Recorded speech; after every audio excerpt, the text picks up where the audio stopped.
اور قربان جاؤں حضرت سلطان باہو رحمت اللہ تعالی علیہ، کیونکہ آپ بھی سروری قادری تھے، آپ کیا لکھتے ہیں؟ آپ فرماتے ہیں نہ میں جوگی نہ میں جنگم نہ میں چلا کمایا ہوں، نہ میں پاج مسیتی وڑیا نہ تسبیح کھڑکایا ہوں۔ ایسا مطلب ہے نہیں، کچھ جاہل لوگ اس سے یہ مراد لیتے ہیں کہ جی مسجد چ نہ جاؤ، ان کی مراد یہ ہے جس طرح ہم مسجد میں آتے ہیں، وہ کہتے ہیں ہم تمہاری طرح نہیں گئے کبھی چودھری بن کے، ہم جب بھی مسجد میں گئے ہم عبد بن کے گئے۔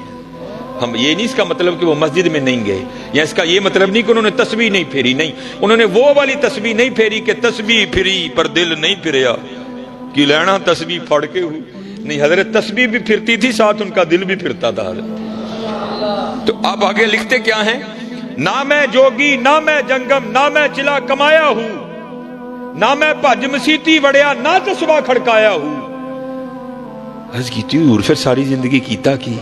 فرماندے نے ہاں ہے کیتا ہی، جو دم غافل سو دم کافر مرشد فرمایا ہو۔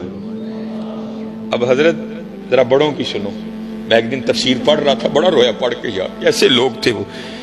حضرت جنید بغدادی رحمت اللہ تعالی علیہ آپ حجام کی دکان پر گئے اپنا خط بنوانے کے لیے، اس نے حضرت کا خط بنایا، اس کے بعد اس نے جب حضرت کی لبیں درست کرنا چاہی نا آپ کی مونچھیں، تو اس نے وہ اس طرح قریب کیا تو کیا دیکھتا ہے کہ حضرت وہاں بیٹھ کر بھی ذکر الہی میں مشغول ہیں، جس کی وجہ سے ہونٹ حرکت میں ہیں، تو اس نے وہ اس طرح پیچھے کر لیا اور عرض کرتا ہے حضرت آپ ذکر الہی کر رہے ہیں جس کی وجہ سے ہونٹ حرکت میں ہے، یہ اس طرح ہے، لوہا ہے، یہ نہیں دیکھے گا کہ لب ولی کے ہیں یا دنیا دار کے ہیں، یہ تو چلے گا تو کاٹ دے گا، مجھے خدشہ ہے کہ کہیں آپ کا ہونٹ نہ کٹ جائے۔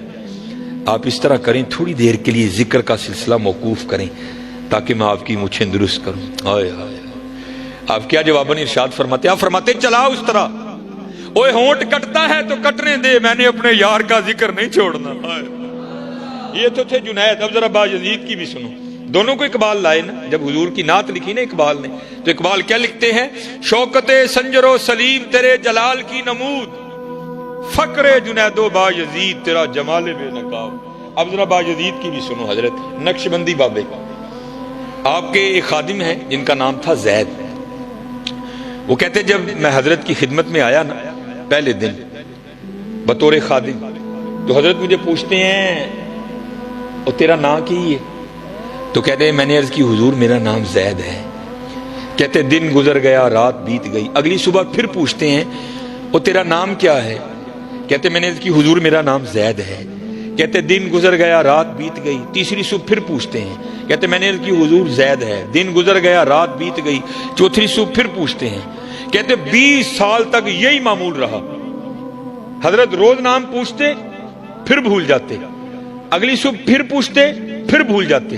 کہتے جب 20 سال اسی طرح گزر گئے نا تو میرے دل میں خیال آیا، او زید لگتا پیر صاحب تیرے تو راضی نہیں، اتنی بے توجہی، 20 سال ہونے کو آئے تیرا نام ہی نہیں یاد ہوا۔ تو کہتے میں روتا روتا حضرت کی خدمت میں گیا، حضور مجھ سے کون سی خطا ہوئی، ایسی بے توجہی؟ تو صوفی بڑے رقیق القلب ہوتے ہیں نا، آپ بھی رو پڑے، آپ نے فرمایا تو کیوں رو رہا ہے؟ عرض کی حضور میرے لیے تو رونے کا مقام ہے، 20 سال ہو گئے اپنے پیر کی خدمت کرتے کرتے، ایسی بے توجہی، جو سب سے زیادہ قریب ہے اس کا نام پھر نہیں یاد۔ یہ تو اس بات کی دلیل ہے کہ آپ مجھ سے سخت ناراض ہیں۔ تو کہتے ہیں حضور رو کر کہنے لگے جا اپنا کام کر، تو نہ اس کام میں پڑ، یہ بات خوشی یا ناراضگی کی نہیں ہے۔ وہ کہتا ہے حضرت میں تو نہیں اٹھوں گا جب تک مجھے نہیں بتائیں گے یہ بے توجہی کیوں، 20 سال ہوئے میرا نام نہیں یاد ہوا۔ تو کہتے باجزید رو پڑے، فرمانے لگے بات خوشی یا ناراضگی کی نہیں ہے، ہاں بات یہ ہے کہ جب سے میں نے اس کا نام یاد کیا ہے مجھے سارے نام بھول گئے۔ یہاں پھر حضور بلے شاہ لکھتے ہیں سیو نی مینو رانجھا سدو، سیو نی مینو رانجھا سدو، ہیر نہ آکھو کوئی، رانجھا رانجھا کر دی میں آپ پہ رانجھا ہوئی۔ ہاں یار